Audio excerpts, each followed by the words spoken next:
Il est là-bas.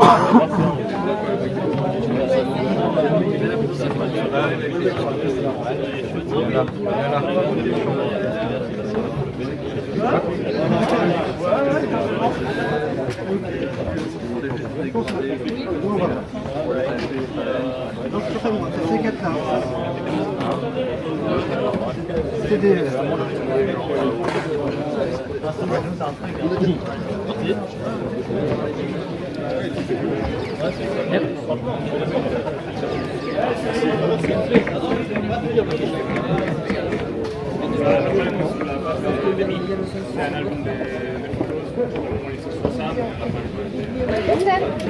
Je te cherchais, t'as mis par là aussi. Je vais te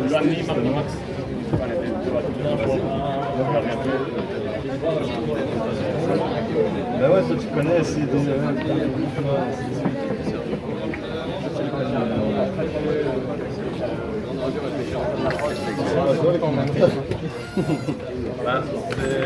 non, là ça a changé. Oui. Au début c'est facile, enfin c'est plus ou moins facile, et puis ça avance. Oui. C'est une chose que je peux faire, mais tout mettre.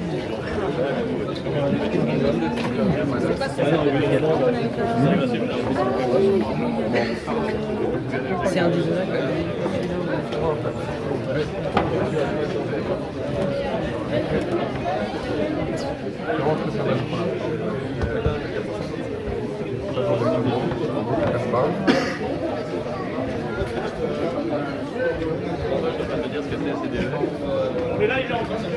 Voilà.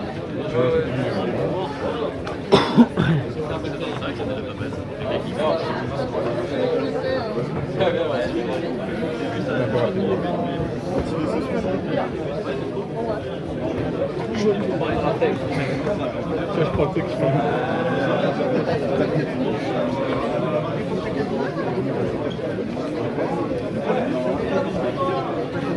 Pour les prochains morceaux, je vais être un petit peu facile, mais là c'est aussi un peu quelque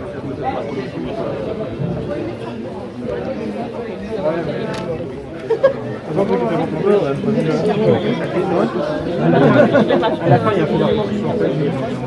Moi, c'est le mémoire.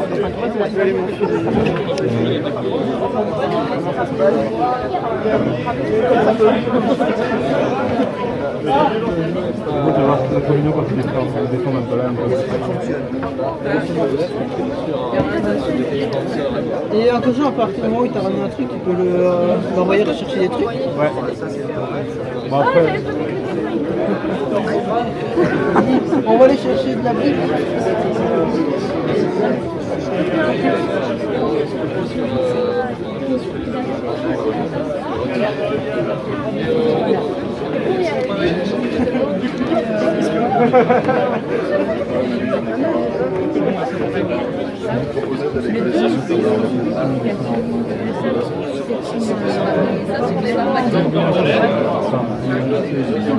Franchement, les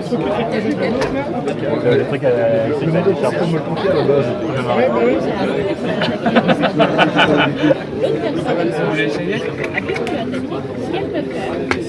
non, ça va, c'est léger. Vous pouvez aussi essayer le jeu et garde le bracelet sur la jambe. Allez, Vas-y, donne la tablette. non, mais non, du coup. Non, ça va. C'est pas désagréable. Mais juste, mets ta jambe parce qu'il est... Là, tu dois mettre les bonnes orthographes. Tu dois trouver ceux qui sont bien orthographiés. En fait, on appuie sur ça, et on voit une décharge quand ça se compte.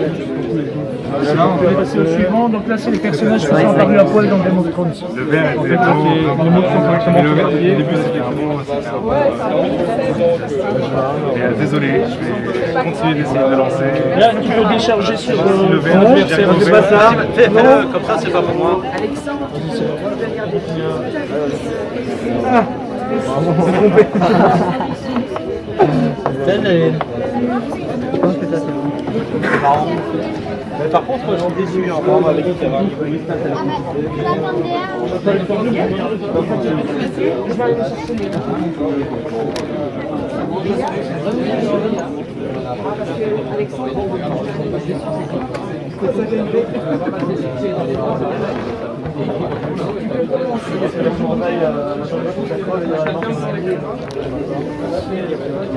Attention, Raph.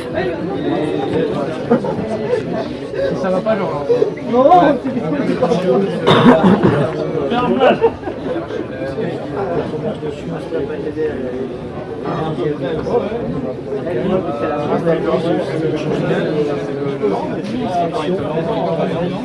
Mais là, il est déjà dans son équipe.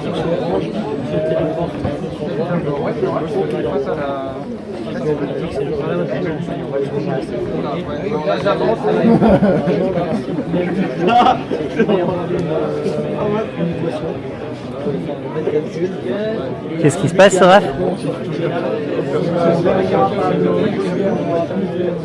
Et là, c'est la table. Je peux pas aller au table. C'est loin. C'est du Congo, c'est beaucoup. Sorry.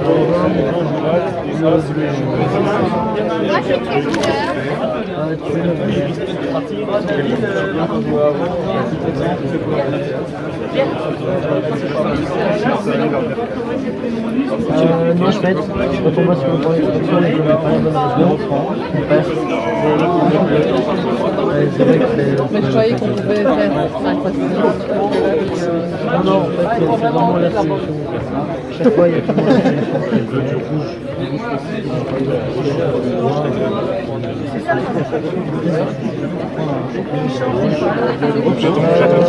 Normalement,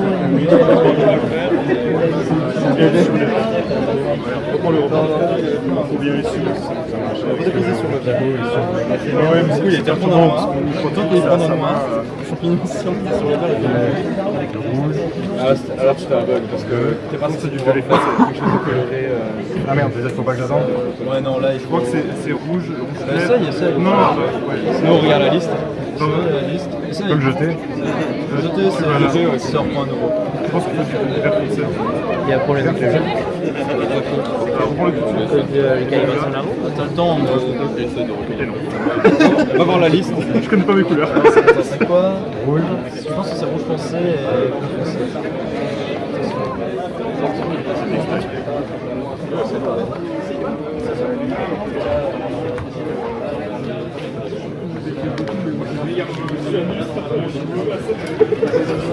Mais le but était de... Moi par exemple, j'ai passé une nuit à faire une nuit avec des particules, avec des animations d'idées, du coup j'ai fait faire le sport et du coup j'ai été sympa. Après j'ai passé une nuit pour ça, après j'ai utilisé j'ai passé une nuit pour ça, il y a des chances. Sans ça, nous, le début, j'ai commencé la montagne, on a fait un race, mais parce que là, t'as mis du limite,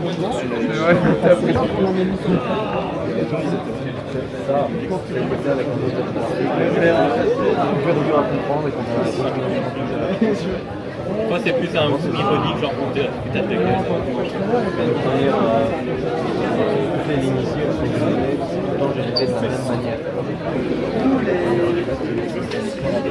Bon, et bien c'était rigolo les décharges. Hein. Je comprends pas comment t'as pu avoir mal hier. J'ai pas exact.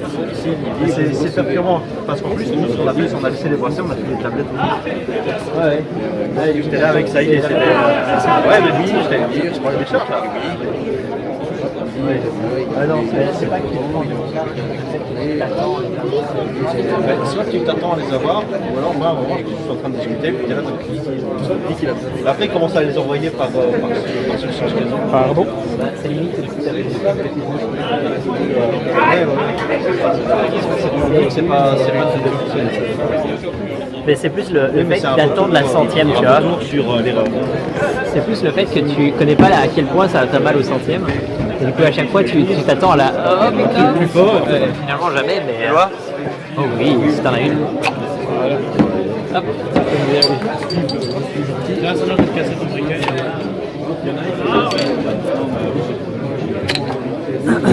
Santé. Santé. Vos personnages Sur live, dans on la n'a pas classe, le temps. ils ont tellement des bonnes têtes. Les personnages. Dans la classe. Ah. Ouais, c'est excellent.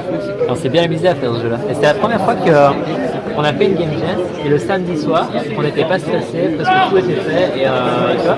Bah, nous, c'est la même chose. On s'est dit, mais comme Hier tu soir, vois, moi je suis allé me coucher serein en me disant demain il n'y a pas trop de taf. Bon, c'était pas vrai parce qu'il a fallu immerger la salle.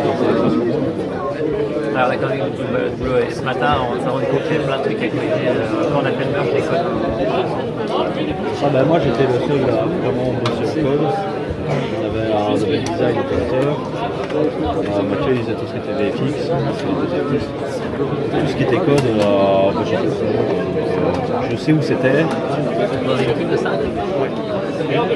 Ils ont fait quoi alors les autres, les graphiques, les 2D, le 3D On a eu un artiste 2D, artiste 3D, un artiste VFX.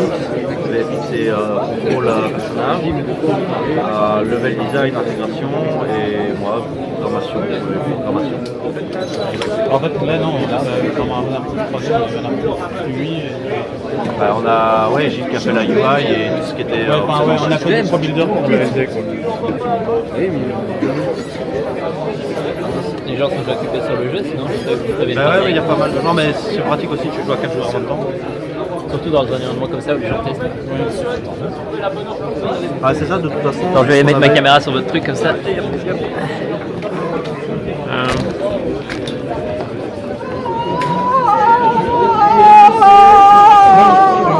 C'est juste comme des boutons, parce que l'idée c'est... Non, mais il faut faire les bonnes notes.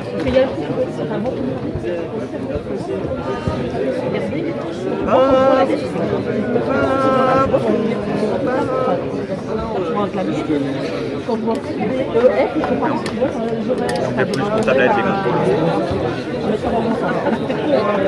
Après ça, il n'y a pas...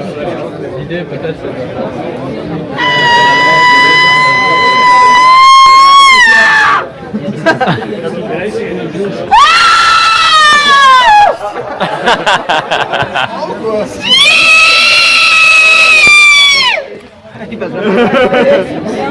Pour tricher, on peut jeter.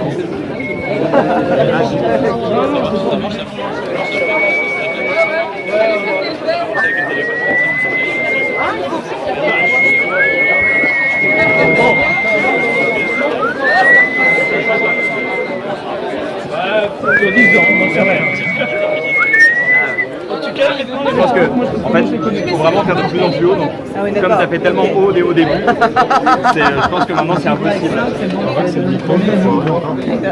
Non. Elle a Il faut cassé le démarrer micro plus en bas en fait. fait, parce que sinon c'est toujours plus haut. Cassez la voix.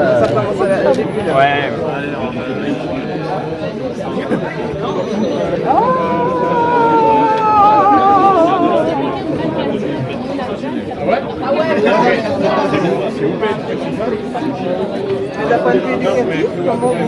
Bah, c'est de la sensibilisation à l'audio et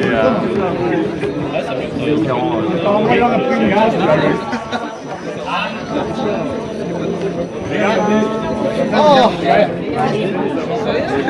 Oui, alors t'es motivé à apprendre? Non. On a vu les chalons tout à l'heure. Ah, c'est toi, non, Nuno?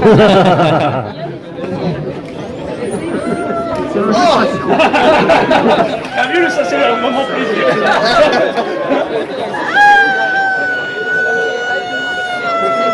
Tu se regardes dans les yeux, que ça bien face à face.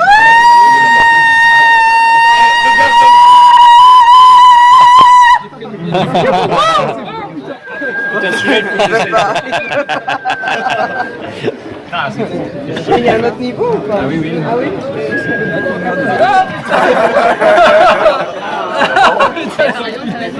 Oh, désolé. Non, c'est... Non, quand même que c'est... Après, c'est envie de me casser la gueule. Mais justement, ce qu'on voulait, c'est qu'à deux, tu vois, il y a plusieurs personnes. Ah putain, pas comme ça. Tandis Claude va faire ça, ouais, je vais faire ça. Et là, on n'a pas eu. Mais il n'y a que des mauvais là. On a parti du personnage et ça, c'est le personnage qui a fait la verre. Il n'y a que des mauvais. Mais en gros, le principe, c'est d'arriver en fait à la ligne qui est ici. C'est pour arriver. Et là, on est là. Bah oui, mais on l'a On est à 9 et on doit arriver ici à 40. C'est vraiment ça. Donc, ici, on a un multiplicateur de 2, un multiplicateur de 3, un 12. Attention. Non, j'ai pensé tout à l'heure. Et moi, j'ai pas envie parce que peut-être réussir à Ah putain. Donc, 27 fois 3, ça va être. Ça a l'air non. C'est ici en fait. Marie, ils sont pas après trop. Les gosses, c'est un chien.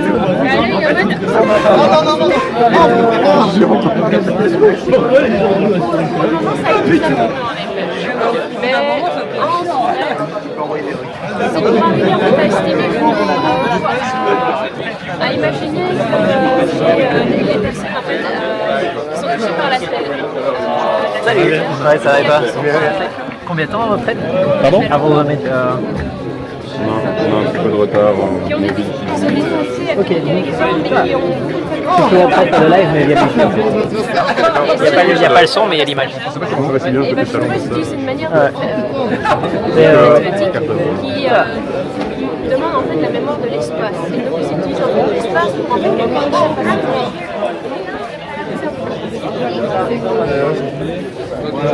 Le problème il est là, monsieur. C'est normal, mais t'as qu'à me faire un employé, tu pas fait.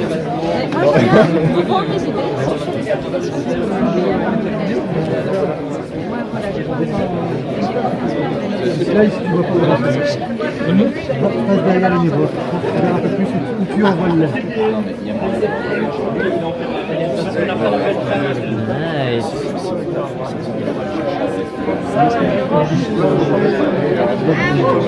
Et là, en fait, ici, tu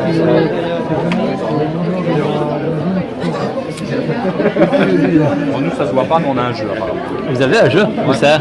Ici, là. C'est un jeu? Après, il y a personne pour. Ouais, voilà. En même temps, je suis là pour filmer les gens qui jouent. Pas le jouer. Faut essayer. Kevin joue pour la caméra. Donc, je joue. Bah non, je vais pas encore jouer. Encore. Ah, c'est le jeu, c'est le jeu, il est augmenté. Voilà. Mais personne va. C'est grave, les gens à la technologie. Il faut des PC pour s'amuser à l'heure actuelle. Non, c'est parce que vous êtes mis dans un coin comme si vous étiez des gens en train de discuter ensemble. Ouais, mais elle est. Ah oui, il est au fond où les QR codes. Voilà, ils sont éparpillés. Que là? Ouais. Et il n'y a pas moyen de les transporter avec vous? Si, mais du coup, c'est le but, c'est la recherche aussi, vu que c'est un espace. Ouais, mais ici, les gens. Ouais. Moi, ce que je vous conseille, c'est que vous prenez les étiquettes, vous mettez les gens et vous montrez, vous en cachez là-bas, et vous allez de public en public. Quoi. Sinon, pas spécialement les cacher, parce qu'on les met sur Ouais, le table c'est et on vrai. dit que c'est caché. Normalement. Si vous voulez faire participer le public, il faut aller chercher le public.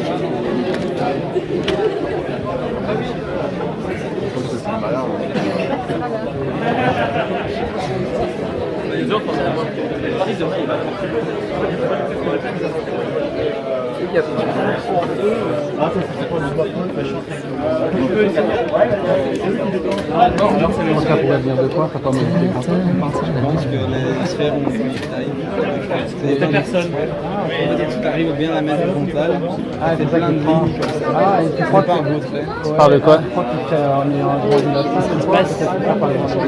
Les clés fonctionnent plus bien, et en fait les sphères, c'est toute l'impression. C'est faufilé entre ton collègue. C'est quand tu fais un caméra horizontale, tu fais comme T'as ça. changé, changé mon code ou? J'ai rien changé du tout dans les clés.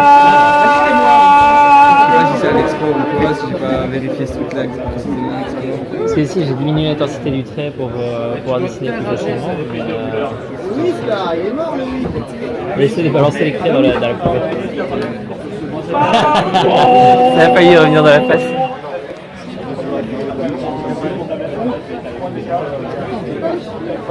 Ah non. Les effets ils sont cool. Oui. Encore un peu. J'ai quelqu'un encore un peu.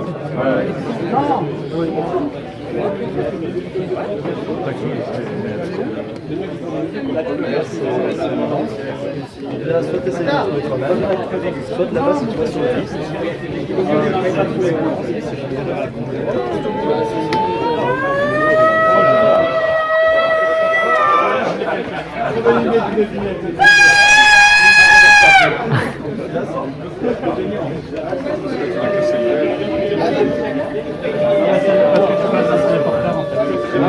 Oh, c'est pas vrai ça. Ouais, en fait, T'attends un petit peu. Ouais, tu peux le prendre évidemment. il était juste à côté. Ah, j'ai amené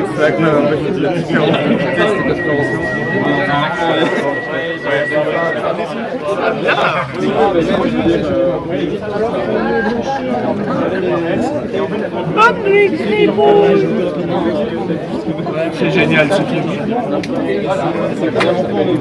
Ah, c'est en bas pour changer la taille de la pièce. Ça fait flipper comme truc. Ouais, si tu lui parles, tu peux t'entendre avec la réverbération de la pièce.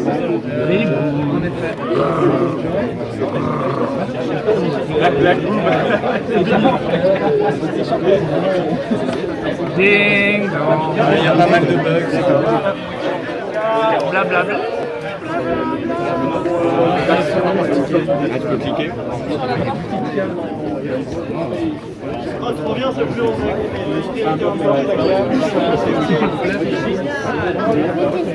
Voilà, c'est la dernière scène. Ouais, c'est cool. Ah, c'est vraiment cool. Les effets ils sont super sympas quoi. Vous avez fait tout dans Unity, les modulations et tout.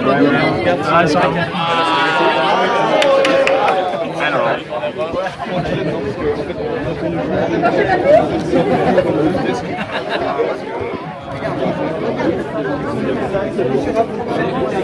ah purée, comme vous dites.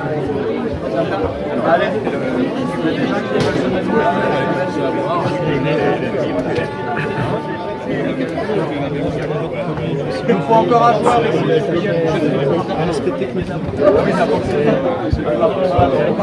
Comment est-ce qu'on voit que le robot il fait de la merde? C'est parce qu'il faut dans les murs et des trucs comme ça? Ouais, où il va avoir des collisions avec d'autres robots. D'accord, donc si le robot il suit vraiment bien le truc, c'est que tu joues bien. Voilà. Et il y a le score qui montre que tu fais des bonnes choses en même temps. Disons que à terme, il y aurait-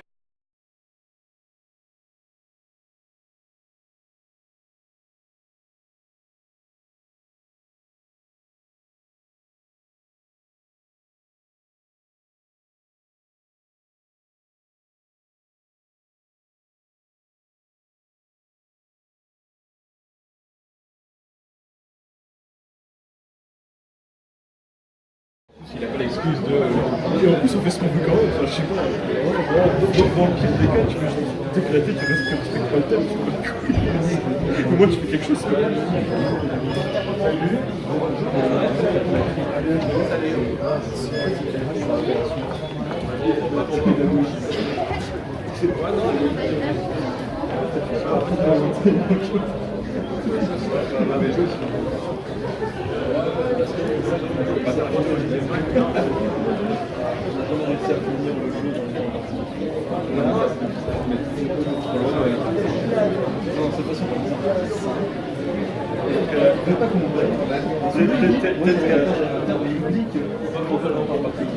Peut-être qu'elle a avec la très logique de programmation. En fait, je veux dire que c'est moi là-dessus je suis le genre de mec à pouvoir faire les choses et genre rien, tu vois. Donc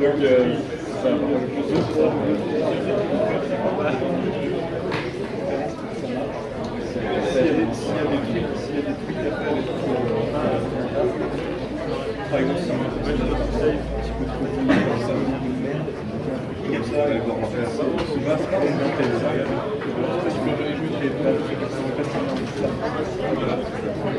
non, on peut plus maintenant, c'est 12 ans maximum. C'est 12 ans maximum.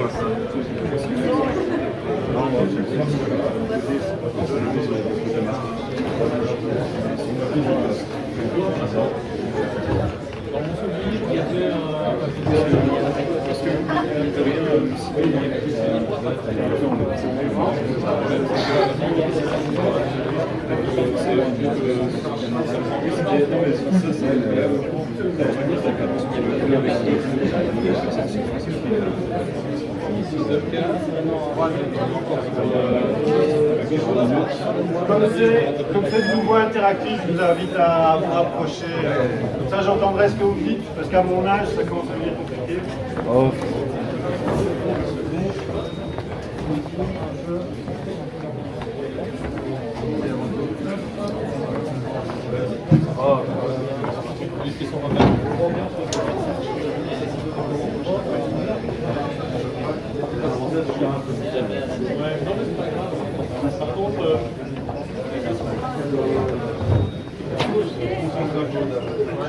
Alors, on va commencer. Je me rends compte que en fait, j'étais tellement pris par la conférence précédente que j'ai tout à fait oublié de me présenter.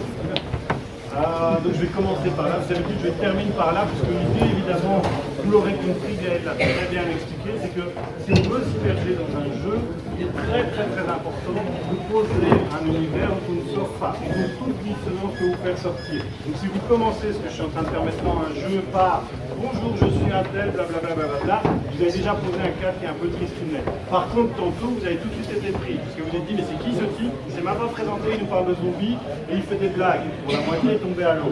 Mais vous êtes rentré dans quelque chose. Et même là, je suis en train de faire des blagues pour essayer de se faire rentrer dans quelque chose. Et c'est pour ça que, par exemple, vous avez vu, les images, fondamentalement, elles ne servaient absolument à rien par rapport au jeu. Elles n'étaient pas nécessaires.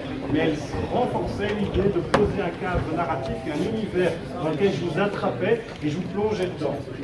Et dans cet univers, vous acceptez de suspendre toute une série de choses et vous acceptez de jouer et d'apprendre, souvent même sans vous en rendre compte. Moi, en 2 mots, je m'appelle Julien Nard, je suis enseignant à la base, comme Gaël, et ça fait 3 ans, enfin ça fait beaucoup plus que ça, mais je suis détaché, ça fait 3 ans que je suis détaché pédagogique auprès de cette structure-là qui s'appelle Forgy, qui est une fédération des maisons de jeunes. Et avec elle, on a construit un projet avec le Quai 10, qui est le centre des images de Charleroi, qui est un espace assez unique en Belgique, qui est consacré au cinéma, aux arts numériques et aux jeux vidéo. Moi, je coordonne la partie jeux vidéo. Avec le jeu vidéo, on fait de la créativité. On a un espace d'exposition qui est ouvert 2 jours, sauf le lundi et c'est gratuit, c'est quand même toujours le compris. Mais on fait aussi toujours ce que, selon moi, on va parler maintenant, c'est de l'éducatif.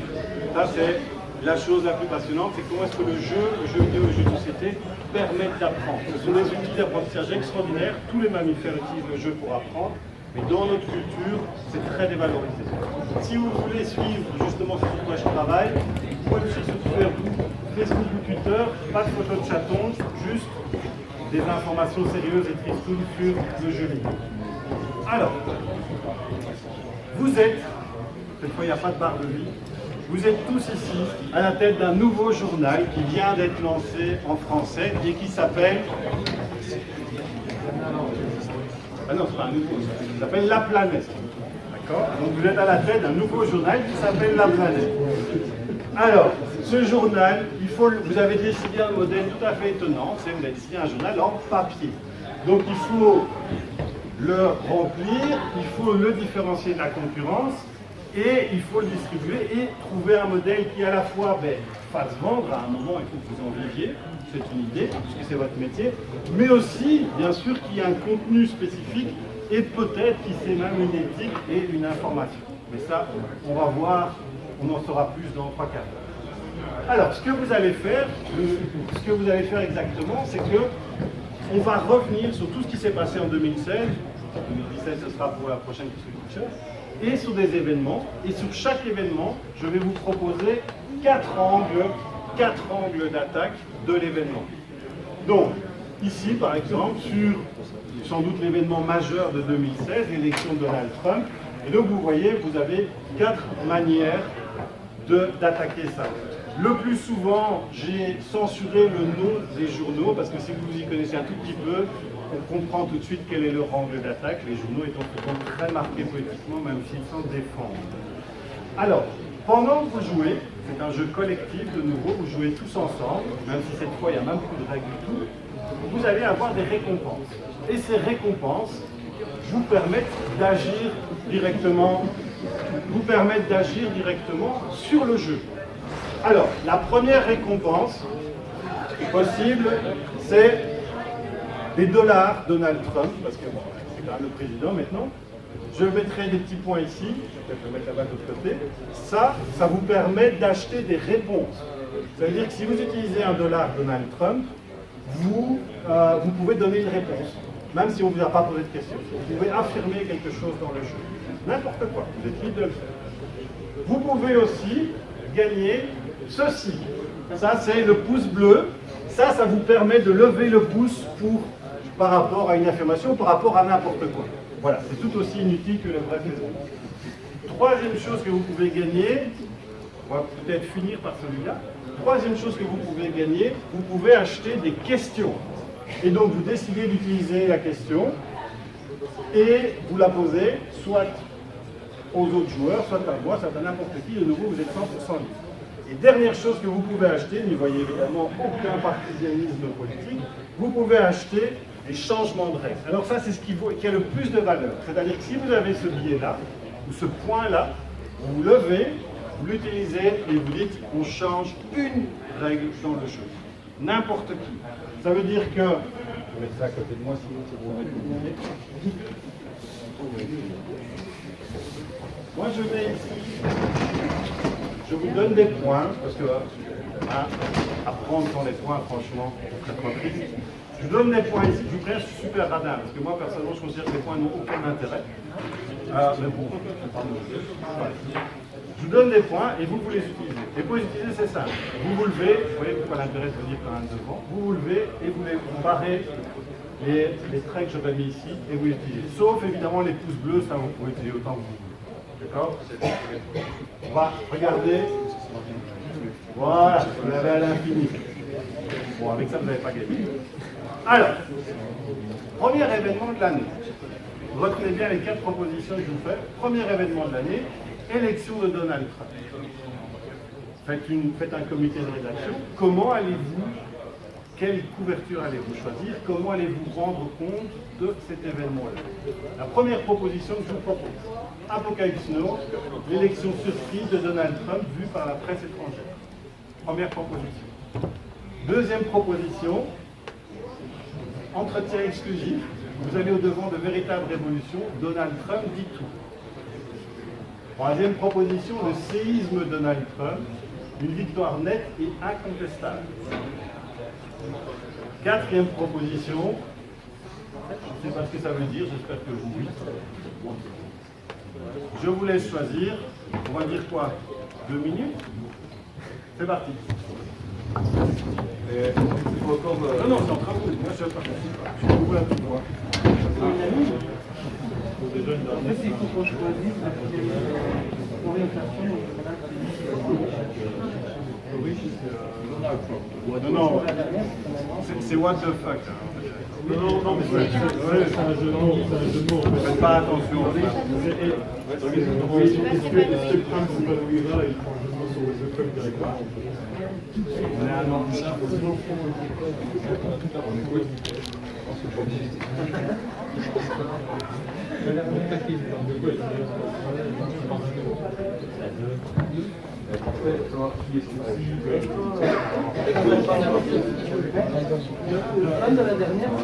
Oyez. Bon, autant se lever. Personnellement, je prendrais la 2. Pourquoi? Des révélations. Waouh. On a des actus sur la personne, ce qui s'est passé dans son pays, contrairement aux 3 autres. À mon avis, ce sera plus de révélations de la part des journalistes ainsi que leur opinion. Tandis que dans la 2, le journaliste gardera une certaine neutralité dans ses avis. Et au niveau des questions, il répondra aux questions. Enfin, je ne sais pas, votre avis.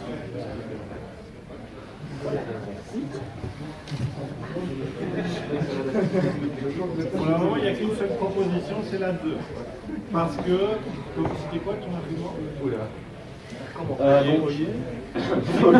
en apprendra plus que sur les 2. Voilà. Je suis quasiment d'accord avec ça. Comment je peux faire la carte? Moi, ça fait un peu tout à coup. Mais comme il dit tout, mais les gens qui sont un minimum intéressés, parce qu'on en a parlé pendant des mois maintenant, ils sont quand même un minimum intéressés. Comme je disais, c'est pas parce qu'il est élu que les gens maintenant vont s'intéresser. Ok, il est élu, c'était une surprise générale. Pourquoi est-ce qu'il a été élu au final sur Web5? Pourquoi? Alors que tout le monde mettait Hillary dans les sondages en Russie, c'était très haut. Alors que de l'autre côté, ce n'est que ce qu'il a raconté pendant des mois pendant sa campagne, ce n'est qu'un résumé en fait.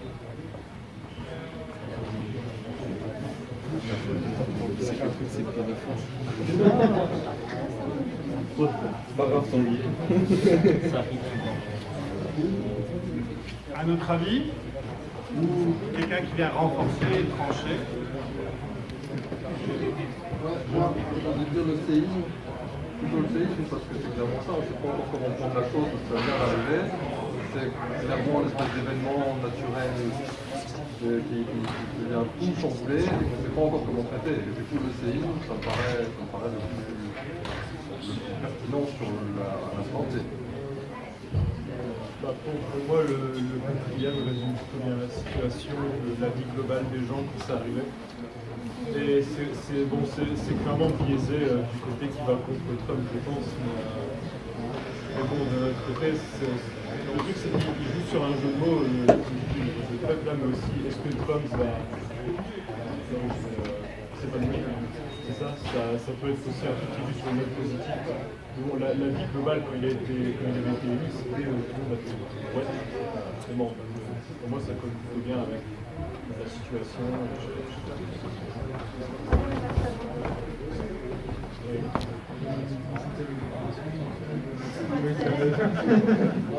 Ok, très bien.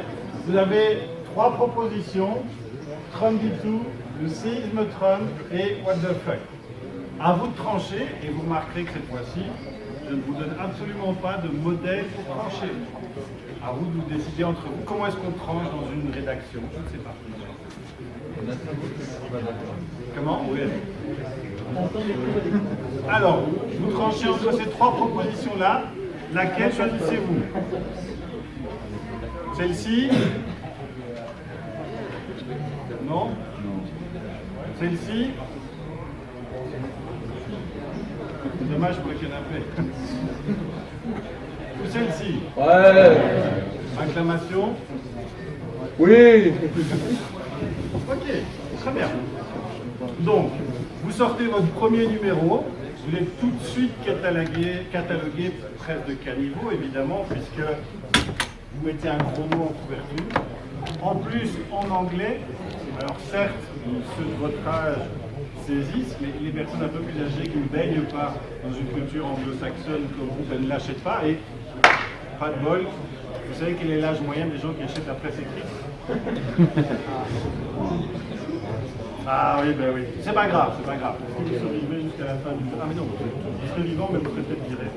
D'ici la fin du jeu. Très bien. Vous avez choisi. Deuxième événement de l'année 2016. Ah ben ça vous concerne, vous êtes de la presse de caniveau. Alors, deuxième événement, la rupture entre Hollande et Trierweiler, mais surtout, le fait que Trierweiler est sorti, parce que ça c'était avant, c'était en 2014, leur rupture, mais le fait qu'elle est sortie en 2016, un livre qui s'appelait « Merci pour ce moment ». Vous en rappelez peut-être, ça a fait une tempête merveilleuse, puisque évidemment c'est extraordinairement humiliant pour un président toujours en titre d'avoir son ex qui racontait son quotidien, dans lequel il lâchait d'ailleurs de très nombreuses piques politiques en disant qu'il n'y avait pas les preuves. Qui pour un président socialiste est toujours un peu problématique. Même si on a pu voir en temps, c'est tout à fait vrai, mais ce n'est pas la question. Je vous propose donc 4 angles d'attaque. Premier angle d'attaque, ma vie avec François. Exclusif, son livre choc révèle l'histoire de leur passé. N'hésitez pas à faire un commentaire dessus. Tout de suite, c'était plus simple qu'après. Magnifique. Ok. Alors, deuxième angle d'attaque, the first lady is fired. La première dame est virée. Non, non, non, non, mais ça va.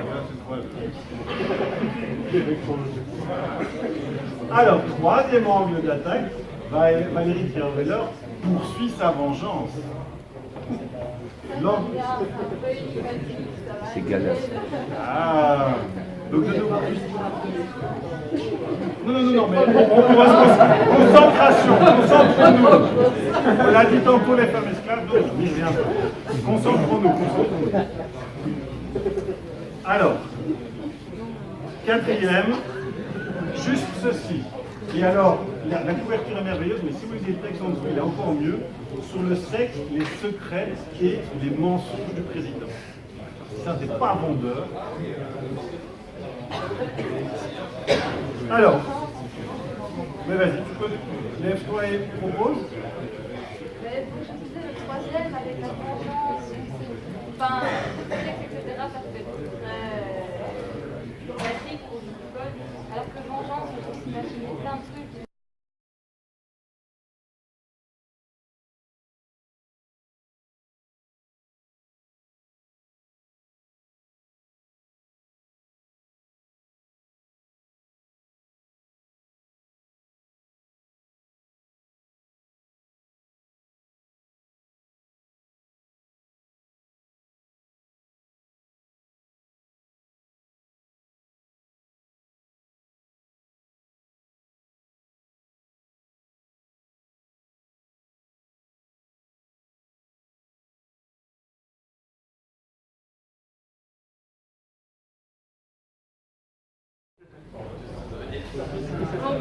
Et puis après, il y a des jeux qui existent et qui ont déjà un côté éducatif payant. Je ne sais pas si certains ont déjà joué à Gameplay. C'est un jeu qui existe il y a pas longtemps, dans lequel vous incarnez le jeu traverse un fleuve et alors on peut faire son amour, c'est vraiment une réécriture du mythe d'Orphée. Ce qui est particulier avec ce jeu-là, c'est que l'héroïne elle est atteinte de psychose. Et les développeurs ont collaboré avec un psychiatre américain. Donc tous les symptômes qu'elle ressent, les symptômes qu'elle a, sont vraiment basés sur la pathologie. Ils sont allés plus loin que ça, les développeurs. Ils ont carrément incarné la maladie dans la technique du jeu. Si vous jouez en 5.1 ou avec un casque, vous avez régulièrement des voix qui se superposent. C'est ce qu'on appelle la technique du jeu. Parce que c'est important de voir qui se font. Tous les développeurs ont fait faire expérimenter aux joueurs la connaissance que nous avons de la culture. C'est même plus de l'ordre de l'explicité de la diffusion de la connaissance, mais dans l'ordre de l'expérimentation. C'est une grande force. Parachever le tableau, c'est moi, tout en jouant, on va découvrir la technologie, c'était très fidèle. Pour les valeurs éducatives qui à la base, la propre valeur. Vous avez une levée internationale, vous incarnez en fait Chopin lorsqu'il rêve avant son dernier film avant de mourir. Le jeu est habitué comme ça d'incarner une actrice sur Chopin et sa musique parcourt le jeu. C'est aussi une belle initiation à la musique. Un jeu auquel j'ai joué il n'y a pas longtemps sur Smartphone, c'est un monument du ballet. C'est un jeu en fait qui construit toutes ces mécaniques sur le concept de figure géométrique. C'est des puzzles à résoudre. Donc voilà un bon moyen de découvrir un pouvoir artistique qui est méconnu. Vous avez le rail, sympathique, très magnifique, dans lequel vous incarnez un petit bonhomme qui doit atteindre de tout au loin. Ça ne vous est pas ça. En fait, vous découvrez, désolé, à la fin du jeu, c'est que tout le jeu est une métaphore de l'architecture des niveaux, des objets qui sont désignés, des messages qui représentent les différentes étapes du jeu d'un thème qui appelle vous avez Hidden le jeu Pandora Tower. Et dans ce jeu-là, en fait, la musique, c'est que des classiques romantiques, surtout, qui ont été remixés, faute de budget. Donc, du coup, c'est génial de passer par ce jeu-là pour faire l'initiation à la musique avec un jeu. Il y a un jeu que j'ai expérimenté dans les classes cette journée. D'ailleurs, pour ceux que ça intéresse, sur mon blog, il y a tous les dispositifs pédagogiques et tous les documents élèves qui sont téléchargeables avec des expérimentations. Là, c'est super intéressant parce que tout le jeu est construit sur le modèle du récit initiatique, qui a des références au mythe de Babel. collège, au niveau de civisme. On a vraiment les élèves jouer au jeu en leur apportant des clés de lecture qui leur permettaient d'accéder aux connaissances qui étaient inscrites. Vous avez même un jeu comme Antiver qui va être exploité en maths et en physique parce que les formules mathématiques qu'ils utilisent sont les vraies. Pour des calculs de trajectoire, anticiper les meilleurs mouvements. Le niveau disciplinaire, c'est faire passer une matière un peu pénible pour mathématiques. En tout cas, enfin voilà. C'est un petit peu le vocabulaire. Je ne sais pas si vous avez des questions. En tout cas, dans un dispositif informatique qui veut faire apprendre, ce qui me semble vraiment essentiel à retenir de ça, c'est qu'il faut finalement incarner la connaissance. Il faut l'incarner à travers les mécanismes du jeu, mais il faut aussi leur laisser la possibilité d'exister en dehors du jeu. Donc la Serious Game, il doit vraiment allier ce double cheminement. Il n'y a que comme ça qu'on peut allier finalement pédagogie et je veux dire, sinon on en fait une industrie qui est un peu désincarnée et qui est désincarnante. Je vais peut-être rappeler maintenant que l'on parlait, mais c'est peut-être intéressant que tu donnes un ou deux exemples de ce que tu fais, pas que tu expliques une physique avec laquelle tu fais ça. C'est quelque chose de très concret aussi, que c'est déjà une pratique quotidienne et ça marche avec des prix variés justement. Donc moi je travaille avec des élèves de la première à la quatrième année pour le français ou le secondaire. Et l'idée c'est vraiment de faire du jeu à espace quotidien, aussi on fait l'attrait aussi du jeu. Généralement, une année, je joue à 5-6 jeux. C'est déjà quand même beaucoup. Là, récemment, j'ai joué avec Powerful Ascension, je ne sais pas si vous connaissez. C'est un jeu de combat. C'est un jeu qu'on avait le jeu. Il y avait des arbitres, des joueurs et un public. Les deux joueurs jouaient au jeu de combat, et les arbitres devaient en fait commenter le jeu comme un match sportif, en utilisant des adverbes de manière qu'on avait vu frapper violemment son adversaire, farouchement. Et le public devait noter tous les adverbes qu'on entendait. Et même si c'était rare, quand ils faisaient des électrons. En fait, les arbitres, prenaient dans le public, recevaient les notes des élèves qui servaient de feedback. Parce que je me disais, bah tiens, ce mot-là, j'ai écrit des cases. C'est-à-dire que je mange le synonyme dans un dictionnaire, je vais trouver des synonymes. C'est quand ils revenaient au joueur, ils utilisaient de nouveaux adverbes. De manière cyclique, comme ça, ils ont enrichi leur lexique. Une journée, j'ai donné la manette en classe. Et chaque élève avait pour mission d'intégrer la notion du jour à faire jouer sur des éléments spécifiques du jeu. Pour certains élèves, on dirait, ah tiens, regarde un petit peu le paysage, ah tiens, un petit peu là-bas. Moi, je suis explorer l'anticipé dans le jeu.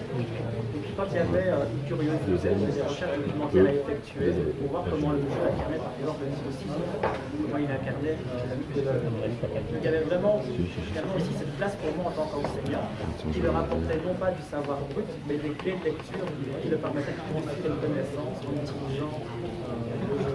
Donc c'est ça aussi qui est génial d'utiliser des jeux vidéo en classe. C'est pas un objet qu'on va utiliser pour enseigner directement quelque chose, c'est un objet qu'on va utiliser pour faire construire à l'élève sa connaissance avec des outils que nous on va utiliser. Il y a vraiment cette possibilité de jouer avec le jeu en apprenant et en faisant un truc. Si ça répond. Tu as montré la page. La page. Je ne sais pas si j'attends la page.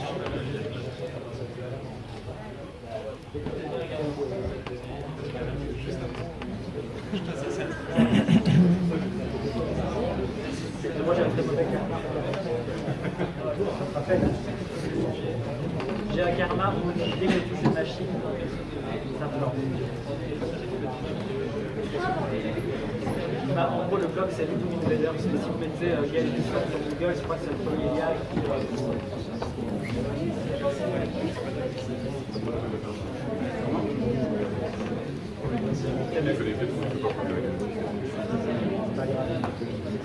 Vous avez des questions?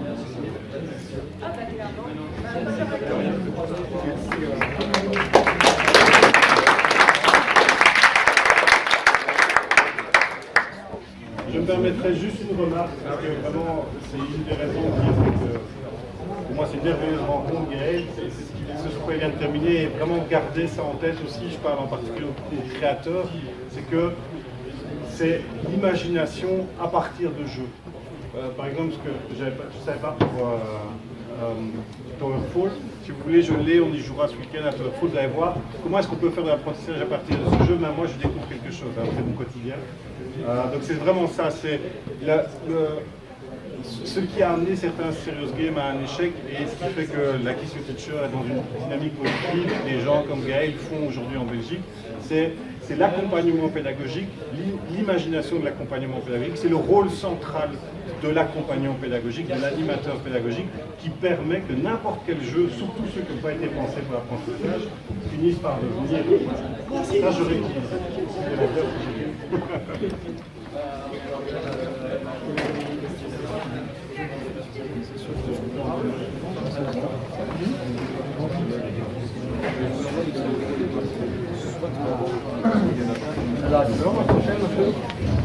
À 19h.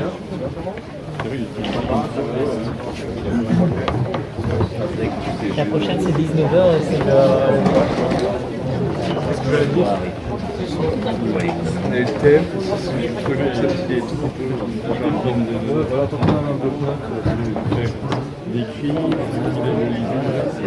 c'est vraiment le risque de simplement faire. Bon, on y arrive.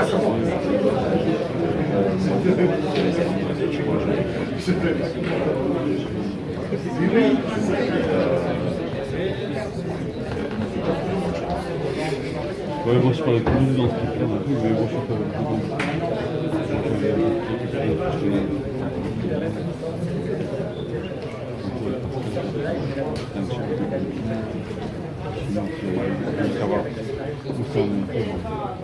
j'en ai mis à peu près un raconte l'ADN dans une minute, on va partir. Non, pas du tout, mais parce que bon, on s'est vu il n'y a pas tellement longtemps, moi c'était une fête comme bon, écoute, la prochaine. Ouais. Hein, donc, écoute, moi je t'enverrai les dates pour mon résumé sur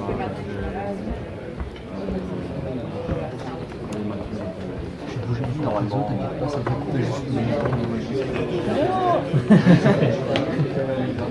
C'est quoi ton... Lequel? Nom lequel? T de Londres. D'accord. Je vais passer ce message-là. J'ai l'info. Le deuxième?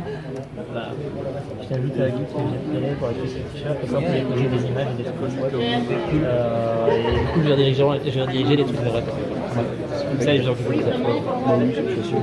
C'est clair, merci. Du coup, je vous ajoute parce que vu que je suis participant, je vais pas être passé tout mon week-end là-dessus. C'est pour ça que je préfère ajouter toi et Frédéric, du coup, c'est modifié à tout moment.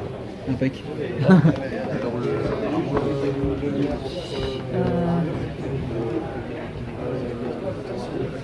Oui, j'avais contacté, mais sinon, en fait, j'ai déjà fait un Skype avec lui. C'est compliqué parce que finalement, c'est parfois elle est dans le téléphone, c'est parfois entre les deux. Là, pour le moment, finalement, j'ai pas encore de français, mais il y a aussi dans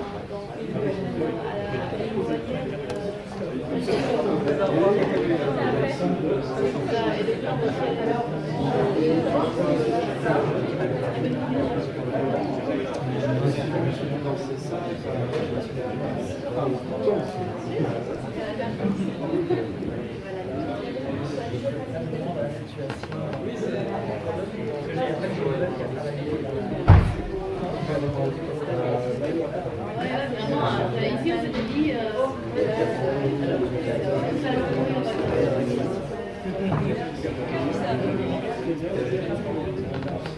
c'est chouette, moi je trouve ici, on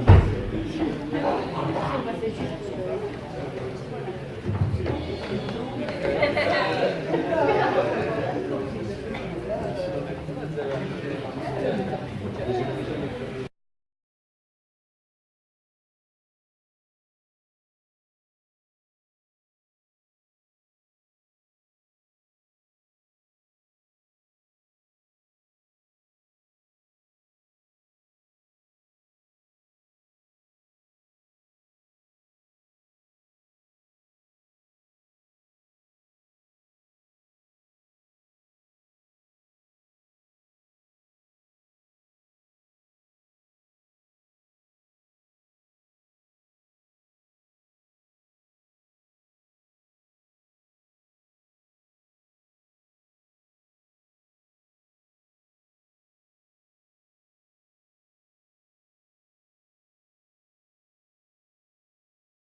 permet d'allier des phases beaucoup plus vite à des phases d'apprentissage plus explicites.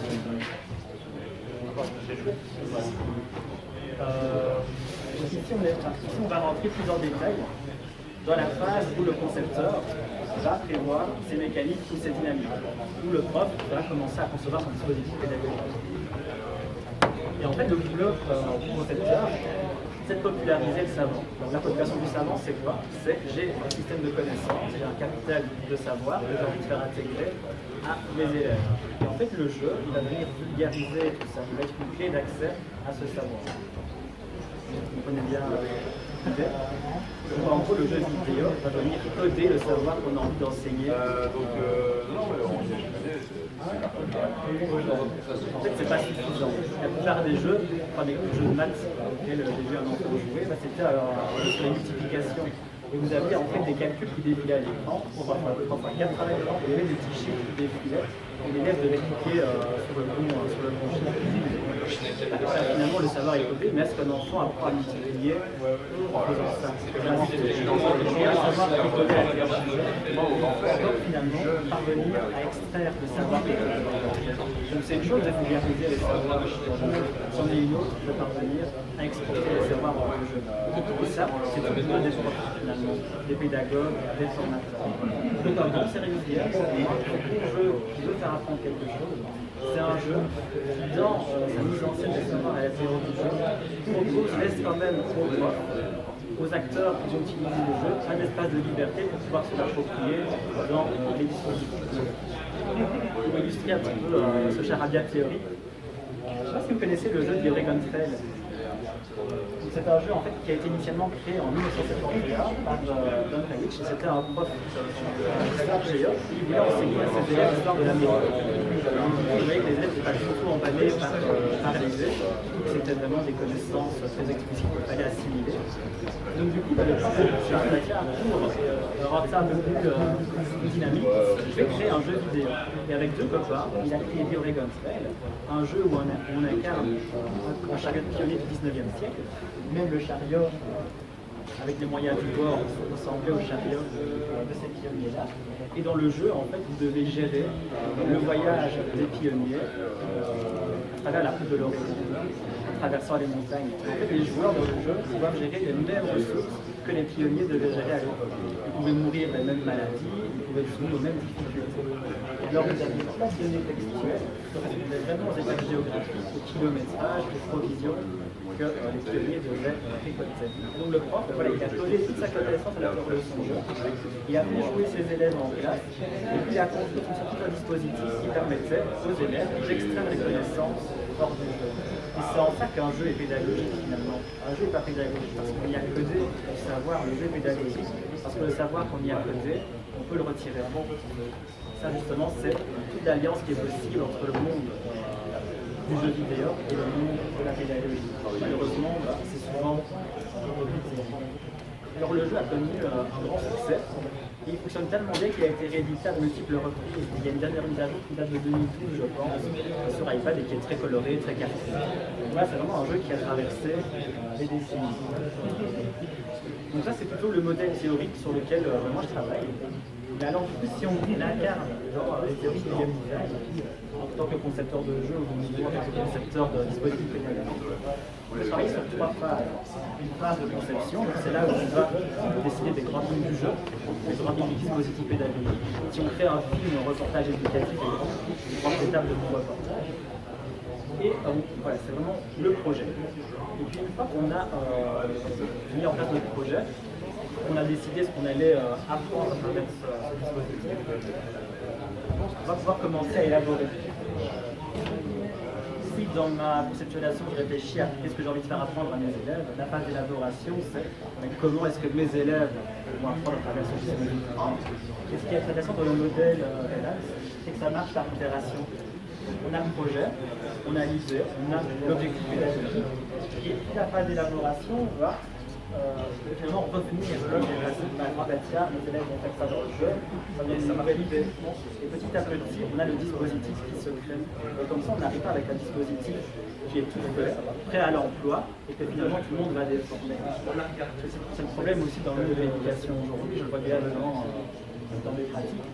C'est qu'on a des jeux sérieux, des jeux de société, des reportages, et en fait, on peut jouer les élèves, on les montre aux jeux, et ils pensent que c'est suffisant, notamment tous ces objets qui sont désincarnés. Et alors que l'autre utilité de qu'est-ce que je veux faire apprendre, comment je vais le faire apprendre, de passer de l'un à l'autre, on ne perd pas finalement la valeur pédagogique des objets qu'on fait. Et quand on pense avoir un produit fini, on pourrait le mettre sur le marché, parce qu'il ne faut pas oublier que Serial Game, c'est avant tout une industrie.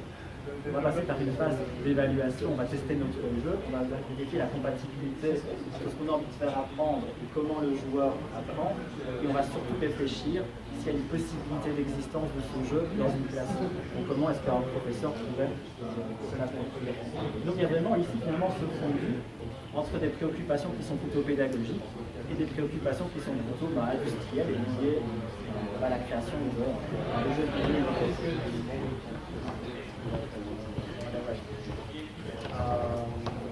Ce qui est intéressant maintenant, c'est de se demander alors, comment apprendre. Il faut réfléchir à des mécaniques ludiques qui vont permettre aux joueurs d'expérimenter le savoir. Comme il faut, quand on crée un cours, prévoir des mécaniques, des dispositifs où les élèves vont pouvoir manipuler et pas forcément envie de leur enseigner. Et pour ça, moi je travaille avec un outil de Rolling Memory. Ce sont les tokens qui ont été rebaptisés UDEM par Coswork Academy. Et en fait, ça va une théorie de game design. C'est une théorie qu'on donne aux concepteurs de jeux vidéo, mais qui pour moi est très utile dans le métier d'enseignant. Et en gros, l'idée c'est quoi au niveau du game design, au niveau du jeu? C'est de prendre tous les objets qu'on va essayer dans le jeu. Ici, c'est un exemple de quel jeu. Vous avez reconnu Angry Birds, c'est ça. Donc dans Angry Birds, qu'est-ce que j'ai? Pardon pour l'accent, il est très mauvais. On a des cochons, on a des obstacles, on a le joueur. Et le joueur, là, on peut le hiérarchiser avec des éléments qui vont représenter. Il y a les oiseaux et le score. Et dans les équipements, on a les oiseaux. Donc ici, on ne fait finalement que décoder, que lister les objets de notre jeu vidéo. Donc finalement, on peut lister les éléments du dispositif de la vie. Et puis après, on va en faire une matrice, on va dans une matrice qui va permettre en fait, de réfléchir aux interactions possibles entre ces données. Et la réflexion, c'est bah, tiens, que se passe-t-il quand un oiseau rencontre un oiseau? Rien. Que se passe-t-il quand un cochon rencontre un oiseau? Il y a l'effet de collision qui va venir détruire le cochon, etc. Donc c'est vraiment un plan qui permet d'anticiper, de réfléchir à comment poser le jeu. C'est le principe. Et en fait, pour moi, quand on fait un jeu vidéo pédagogique, un dispositif qui veut faire apprendre, le savoir, la connaissance, c'est quelque chose qu'on va pouvoir hiérarchiser de cette manière, on va pouvoir aussi décoder. On va faire un petit exemple ensemble pour mettre ça en situation. Imaginons qu'on ait envie d'enseigner à des enfants les couleurs. Mon thème, c'est les couleurs. Là, je peux te poser une question. Quels sont les éléments qu'on aurait envie d'enseigner par rapport aux couleurs? Qu'est-ce qu'on peut enseigner par rapport aux couleurs? La reconnaissance. Voilà, le mélange des couleurs, donc le mélange des couleurs primaires et secondaires. Quoi d'autre par rapport aux couleurs? La reconnaissance des couleurs et pouvoir les nommer. Voilà, la reconnaissance des couleurs, ça c'est du bleu, ça c'est du rouge. Comment les écrire éventuellement? Qu'est-ce qu'il y a d'autre qui distingue les couleurs entre elles? Un bleu, par exemple, peut être comment? Il peut être clair ou foncé. Une maladie, une pathologie, une maladie, je ne sais pas si c'est vraiment une maladie, un petit handicap lié aux couleurs, le daltonisme. Et donc voilà, ici l'idée c'est, j'ai envie d'enseigner les couleurs.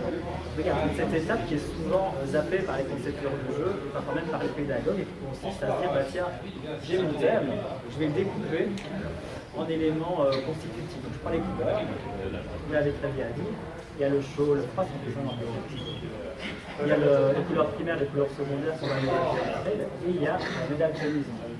On a cité d'autres. Je vais pas cette place sur le slide. Et en fait, une fois qu'on a pensé comme ça au découpage de notre thématique, l'idée c'est de réfléchir à comment on va traduire ça en mécanique ludique. La question. Donc l'idée ici c'est de réfléchir à comment on va pouvoir incarner dans le jeu ces éléments-là.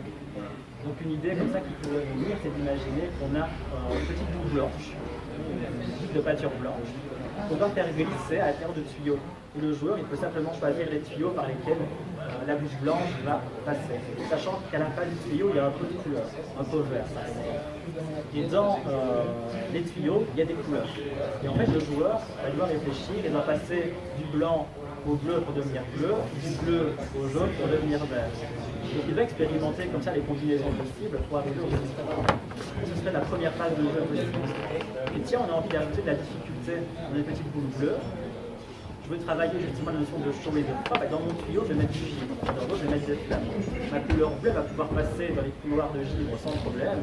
Et si jamais je passe par un couloir de feu, là je meurs et je recommence. On va ajouter des difficultés supplémentaires. On peut activer un mode daltonisme. On a l'écran qui se bouge. Tout ce qui est rouge devient vert, tout ce qui est vert devient rouge. Puis le joueur ne doit pas perdre de vue le fait que quand il traverse le rouge, en fait c'est du vert. Quand il traverse du vert, c'est du rouge. Et en fait, j'incarne comme ça mon cerveau dans différentes mécaniques ludiques que le joueur va expérimenter et à travers lesquelles finalement il va petit à petit construire des modèles. Et donc il n'y a jamais un moment donné où on a tapé une vidéo, un tutoriel où quand le vert se mélange, quand le bleu se mélange au jaune, il y a le vert, une couleur chaude, c'est nanana. C'est le joueur qui, en expérimentant à l'intérieur du jeu, a construit ses connaissances. Et ça, je trouve que c'est super intéressant. Et alors du coup, si on veut quand même guider le joueur dans un niveau très facile, il y a en fait de la décoration du niveau, d'afficher par exemple un poster où on met vert, bleu, jaune, égale vert. Donc là, l'élève devrait utiliser l'environnement ludique à sa disposition pour établir une stratégie de direction.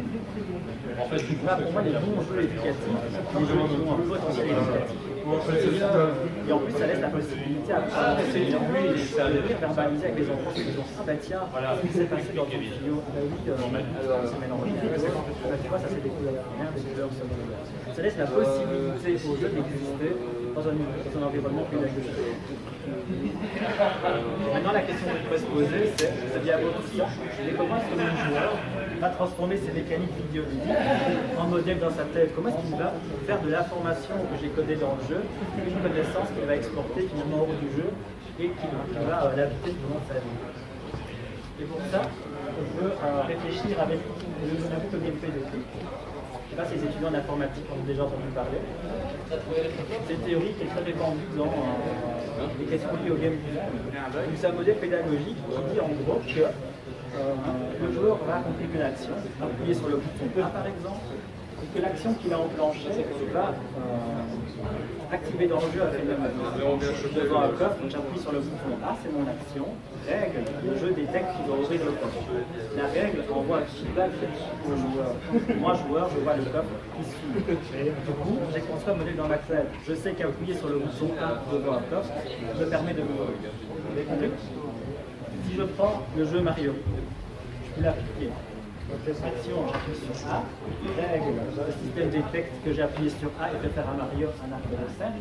Feedback, moi je vois Mario sauter, gagner au corps et retomber. Modèle, je sais qu'appuyer sur A permet à Mario de sauter. Ça c'est super. Maintenant on imagine que Mario est un jeu où il n'y a aucun obstacle, où il n'y a aucune plateforme. Je m'amuse à faire sauter Mario, je me rends compte que ça sert à rien, ça n'a absolument aucune utilité dans le jeu. Au final, je ne veux plus faire sauter Mario. Je vais faire sauter de moins en moins souvent. Il est ça inutile de savoir réellement évoluer le modèle, il va se déconstruire, il va disparaître.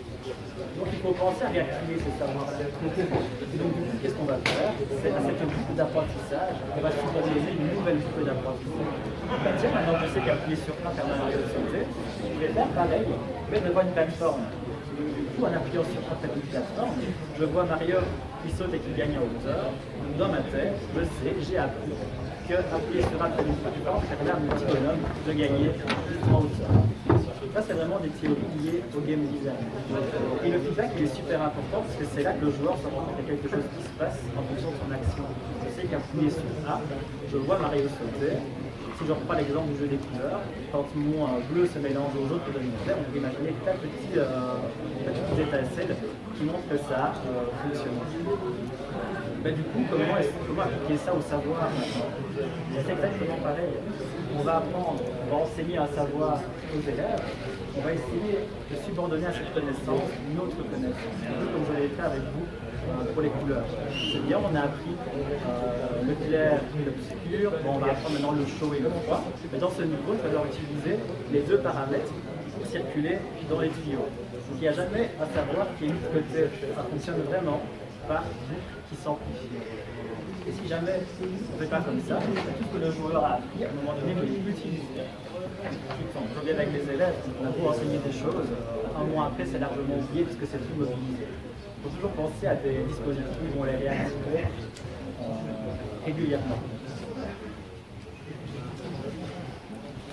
Alors il y a au niveau des concepteurs de jeu, aussi au niveau des pédagogues, une technique que j'aime beaucoup et que je pratique dans mes classes, c'est la technique du jeu cadre qui est formalisée par Solo. Donc il y a une petite définition avec nous. Il s'agit de déconstruire un jeu existant en le visant de ses informations, pour en regarder que sa copie, la manière de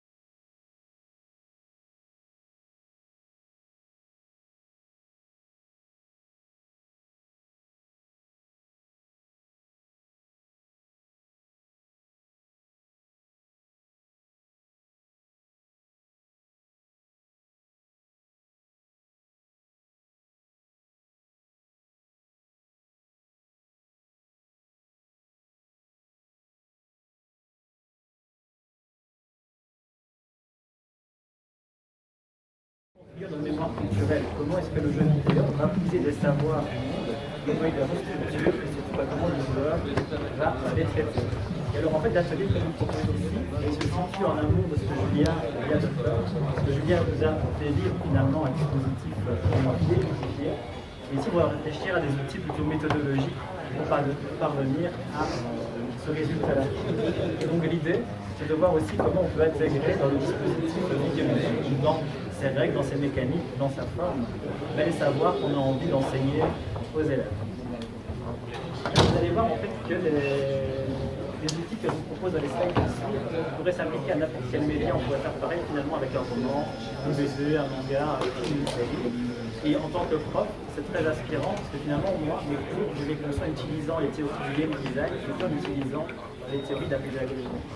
Donc, je mise beaucoup sur cette théorie-là et je trouve qu'elles ont énormément apporté au monde de l'enseignement. Pour moi, en fait, penser l'intégration des savoirs dans un jeu vidéo, dans quelconque média, au final, c'est avant tout penser le savoir au cœur de la relation entre le joueur et le jeu.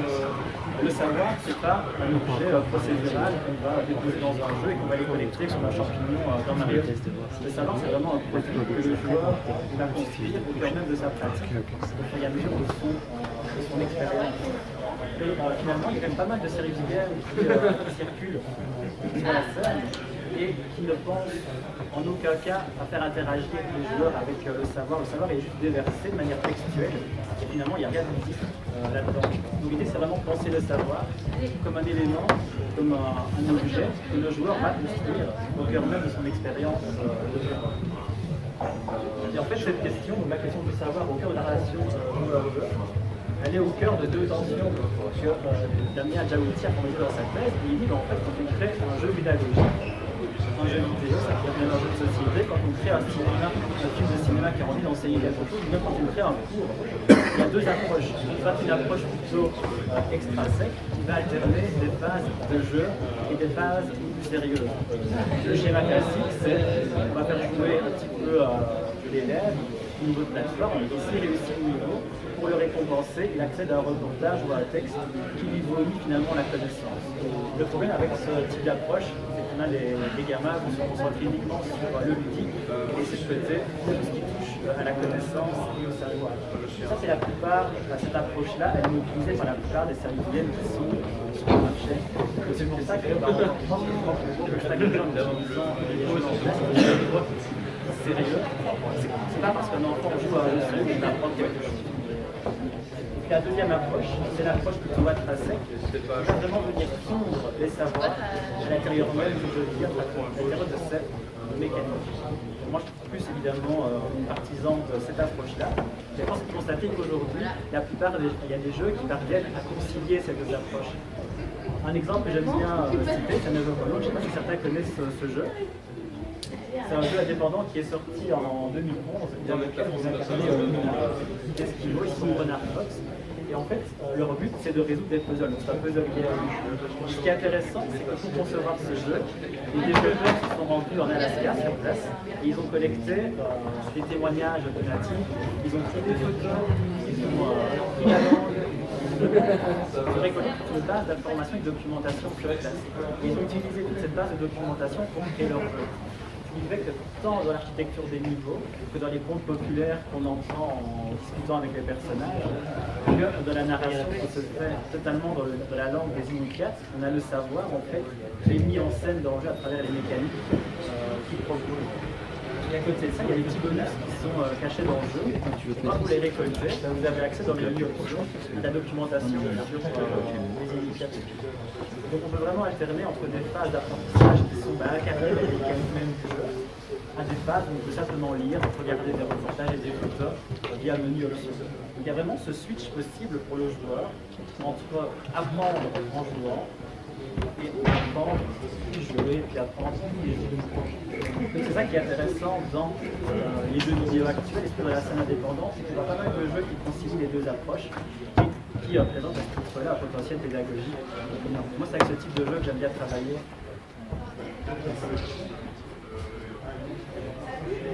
Et alors, l'idée pour ceux qui conçoivent des jeux pédagogiques, des serious games, mais aussi pour n'importe quel pédagogue qui voudrait concevoir son dispositif pédagogique, c'est de réfléchir, voilà, j'ai à savoir que je veux faire intégrer à mes élèves, que j'ai envie de transmettre, comment ça va se passer. Et en fait, le concepteur, le pédagogue, le prof, il a un peu comme un designer de jeu. Il ne faut pas oublier que si c'est le joueur qui joue au jeu, il y a quelqu'un qui a créé ce jeu. Même si le savoir il est au cœur de la relation entre le jeu et le joueur, il ne faut pas oublier qu'il y a quelqu'un, une personne extérieure, qui est venu asséminer ce savoir. Et donc en fait, concrètement, le modèle MDA est très explicite parce qu'en fait, il raconte que le concepteur de jeu il va penser à des mécaniques de jeu. C'est-à-dire, tiens, dans mon jeu, on va pouvoir faire ça, ça, ça. Et le but de ces mécaniques, c'est de venir contrôler indirectement les interactions du joueur à l'intérieur du jeu. C'est comme si le designer essaie d'anticiper ce que le joueur pourrait venir faire à l'intérieur de ce jeu. Et le but de cette dynamique, le but des réactions du joueur dans le jeu, c'est de provoquer chez lui une réaction. Ça peut être de l'ordre de l'émotion, de l'affectif, et ça pourrait être très bien de l'ordre de l'apprentissage aussi. Le chemin du retour, il est très éclairant aussi. Finalement, le joueur, lui, va mobiliser ses apprentissages de base, ce qu'il connaît déjà du monde, sa motivation, son ressenti, pour venir activer les dynamiques du jeu dans le but d'en comprendre des mécaniques et d'avoir sur le jeu un contrôle un peu plus exacerbé. Ce qui est intéressant, c'est qu'on a bien un chercheur, 4 ans plus tard, a revisité le modèle et il s'est dit, mais non, en fait, quand on conçoit un jeu, quand on conçoit un dispositif pédagogique, il ne faut pas d'abord penser au dispositif de mécanique, il faut d'abord penser à ce qu'on a envie que le joueur fasse avec le jeu, à ce qu'on a envie que le joueur fasse avec le savoir qui est en cours du jeu. À partir de là, et voir, élaborer les mécaniques qui permettent aux joueurs d'accéder à ce jeu. Et ça, cette combinaison-là va permettre d'apprendre quelque chose. Alors, il y a pas mal de jeux qui jouent entre les deux. Il n'y a pas de solution vraiment le moins viable l'une que l'autre. C'est finalement l'approche de la construction des savoirs qui va être complètement différente. Si je pars des mécaniques, je pars du dispositif, j'ai envie de travailler de telle manière avec mes élèves, qu'est-ce qui pourrait coïncider à ce mécanique-là? C'est ce savoir-là. Et du coup, le savoir.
cette fois vous prenez une bonne décision, vous profitez de la nuit pour vous déplacer et vous finissez par quitter le grand monstre, la grande périphérie.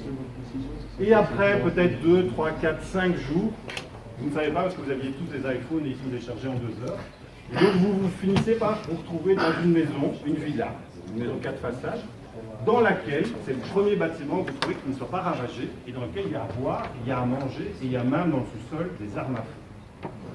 Et donc, certains s'effondrent dans les lits, d'autres se mettent à vider le garde-manger. Vous passez toute la journée. Et en fin de soirée, l'un d'entre vous, un peu plus averti et attentif, va faire un tour sur le toit de la maison et remarque qu'il y a un groupe d'une quarantaine de personnes qui revient vers la maison. Ils sont tous armés et vous comprenez en les observant que vous êtes chez eux et que vous avez squatté chez eux pendant toute la journée. Et donc, je vous pose une question. Enfin, je vous propose plutôt de choisir. Vous avez le choix. Soit vous profitez de l'effet de surprise pour les abattre, avec les armes qui sont dans le sous-sol, en disant, si on s'y met tous, peut-être que ça marchera. Soit, ils sont 40.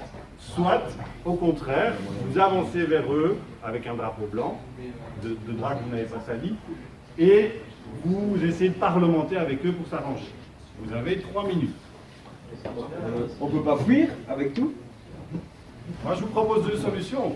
Vous avez vu comme ça marche très bien d'en essayer. Ils sont 40 et s'ils contrôlent la maison, Si on les prend en embuscade, on peut c'est possible. Moi, j'essaierai pas de communiquer avec des survivants qui sont armés. Si vous voulez jouer, vous pouvez. Là, c'est un peu du wordail. C'est les mecs qui ont fait salut, les gars, on a beaucoup de bouche, on a pris nos armes et tout. Mais les grands mecs à la plupart, les mecs qui vont faire des solutions qui n'ont pas été proposées. Oui, vous faites ce que vous voulez. J'ai pas dit que ça marcherait. Le truc, c'est que là, nous, eux, ils sont à l'extérieur, comme ça, ils arrivent. Nous, on a un bâtiment entier qu'on peut défendre. Ouais, sauf que la meilleure des solutions, si on veut éviter les décès, les pertes, etc., c'est qu'on fait une liste vite, les dernières villes qu'on comprend, on se barrer, parce qu'à 40, à rentrer par une porte dans un village, les autres vont prévenir, ils vont entourer la maison, alors que s'ils reviennent sans savoir, ils vont pas le laisser avant. Par contre, on ne sait pas vraiment, est-ce que l'air est ouverte? Pardon? Parce que si on veut se barrer et qu'on est à pleine vue comme ça, ils vont plus nous tirer dans le dos.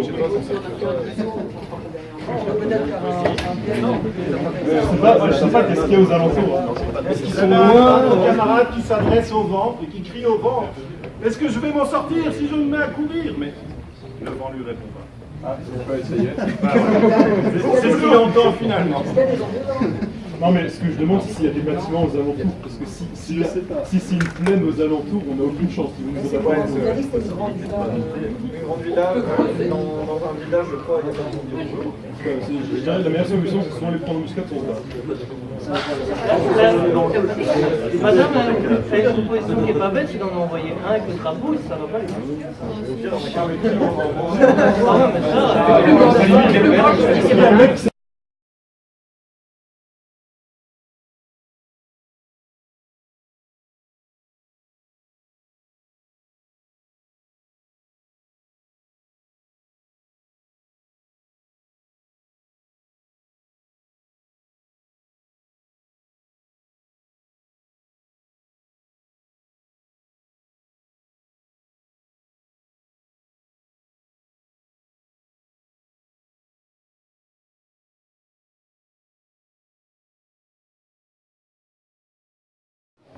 Une autre intervention? Ouais, j'ai envie de dire la 3 et poser une question. La question, ça donne envie au lecteur de répondre sur BuzzFeed, donc voilà.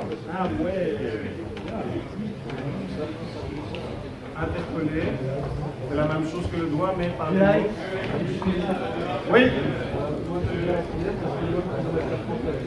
Ça peut être pour ceux qui aiment cet homme, c'est quelqu'un de fort, qui doit être fantastique. Pour ceux qui sont pour, c'est quelqu'un qui est dans les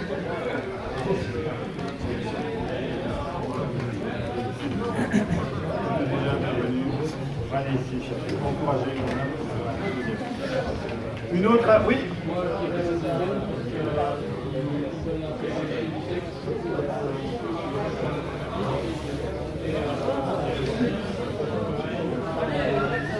Parce que